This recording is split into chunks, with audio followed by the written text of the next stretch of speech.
Oh, it feels so good. Little bit of compression, tiny bit of turf after the ball, beautiful shallow divots. Ah, ball striking is beautiful. I'm a golf pro and I want to teach you in this video how you can get from high handicap, mid handicap, low handicap to pro ball striking level. Now, I'm not saying you're going to be a golf professional after this video, but there are 3 really important things within this video that you can learn to help you with your golf swing, whatever the faults are.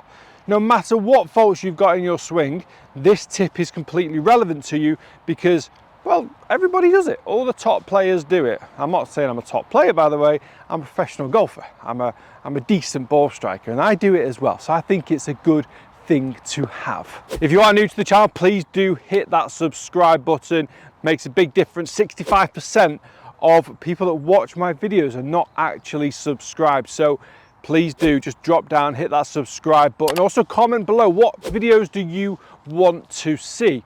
If you would like a lesson from me, whether it's in person here in the UK or an online golf lesson, you could drop me an email at andy@andycartergolf.com. Online lessons are getting busy. It's the new thing because you know what? It works just as well, if not better than in-person lessons. I'm going to throw it out there. I'm going to throw that out there. Right, so today, wow, it's sunny. Woo, it's the UK. This never happens. We're going to be talking about ball striking. What can we do? A couple of things that we can really work on to help you guys with ball striking. And one of the main things is getting away from a few misconceptions about just trying to stay still. I coached quite a lot of golfers in the last couple of weeks actually that have tried really hard to kind of create this nice golf swing where the head hasn't moved. Now, oddly enough, for 50% of the golfers that actually try not to move way more than they need to and should do.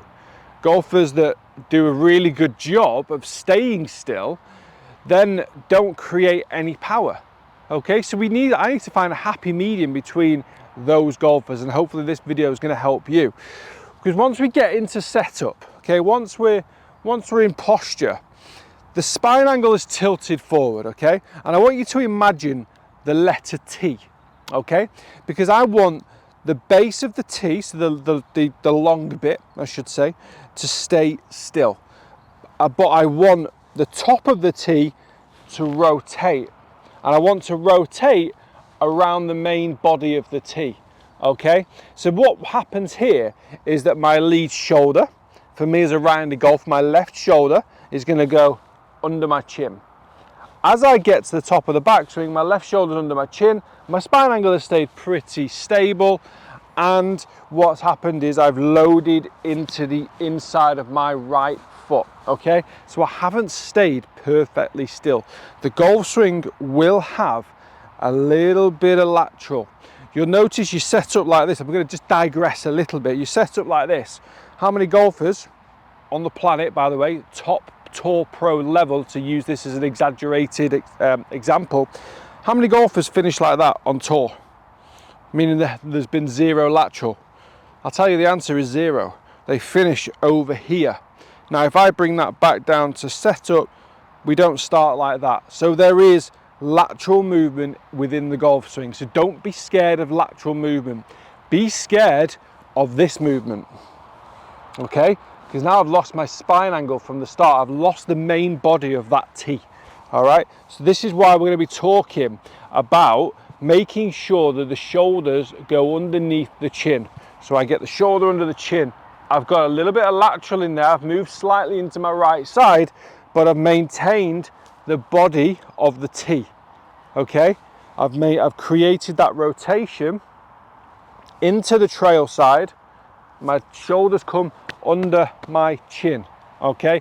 Beautiful way of thinking about how the backswing needs to work. There we go.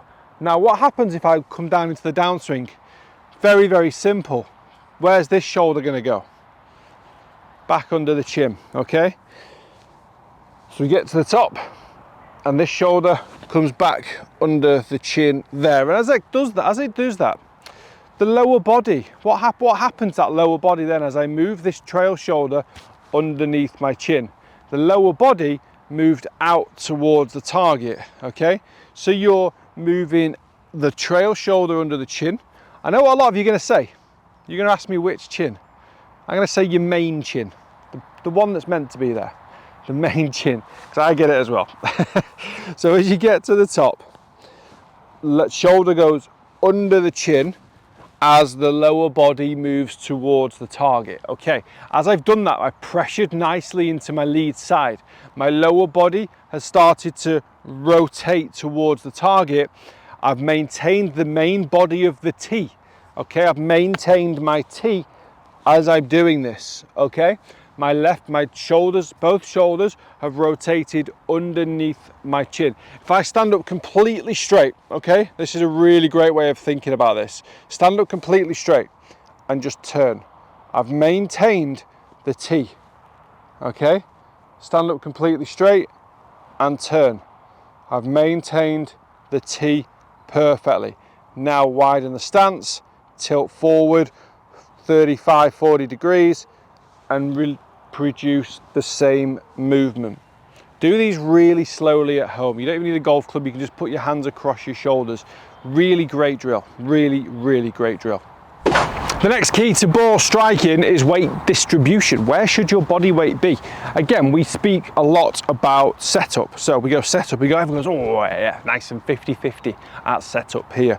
What I want you to try and do, and you could do this all the way up to your, well, no, you can do this on every single shot you hit off the grass.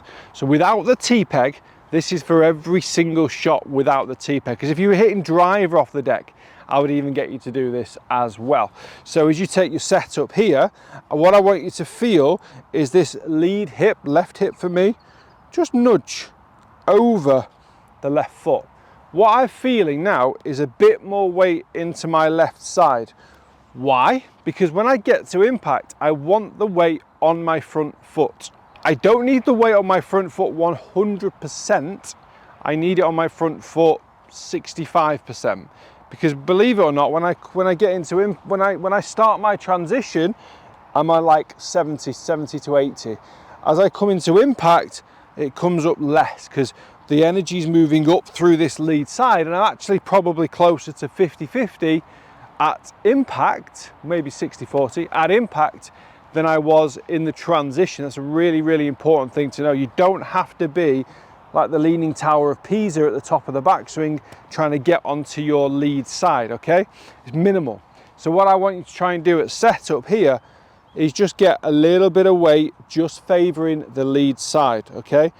And I often just try and feel this right knee for me just pushes in there, okay? Just pushes inside of my right foot. Now at setup, I'm nicely stacked into my left side.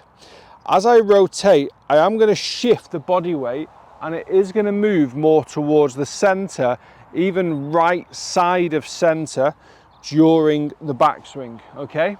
Now on the downswing, where am I going? The downswing, I'm going to get my shoulder back underneath my chin and I'm going to get back into that position that I started with my body weight. Compression, hitting down on the golf ball, using this trail shoulder to work the swing down, and maintain path and get the weight distribution moving towards this lead side. That, my friends, is how we create beautiful compression into the golf ball. Oh, that's a great shot. Oh, it's a bit short. Probably should have hit it a bit harder, but great compression. Just a nice little ball, turf, flighted really nicely.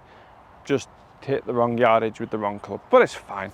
So movement there, right shoulder there. Look at that relationship between the two. As I move this right shoulder down, that goes there. This trail hip goes back over the lead. Sorry, this lead hip. That's my lead hip. Goes back over the lead foot, and then you get into that rotation. It's massively important. It gets you into such a powerful position as you're moving into impact. The last little tip in this is actually to facilitate 1 and 2. We could have even done this at the start, but to facilitate 1 and 2, it's really simple, really easy, super fast. Too many golfers stand with the feet straight, okay? You can't, activate your lower body. You can't activate your glutes very well at all from that position because they get tight. Even you'll feel it in the groins as you start to if you keep your feet straight, you'll feel it in the groin. So what I want you to do, imagine both feet now pointing at 12 on the clock face.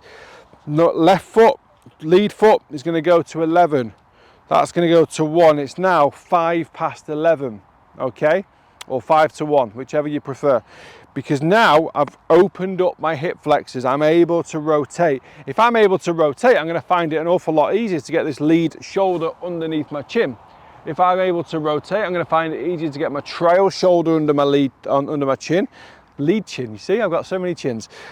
Whilst the lower body is engaged, pressured into the lead side, and the hip flexor is open and ready for me to rotate into it. So massively important third tip there to help you facilitate tips 1 and 2. So if you stayed with this video all the way through, tip number 3 has helped you massively with tip number 1, and it would help you then with every shot. You should always stand with the feet ever so slightly flared open. If you've enjoyed the video, please hit the link to my Skillist page. It's in the description below. I am available for online golf lessons. You can also drop me an email at andy@andycartergolf.com and we can discuss options there as well. But for now, hit the like, hit subscribe, and I'll see you next time.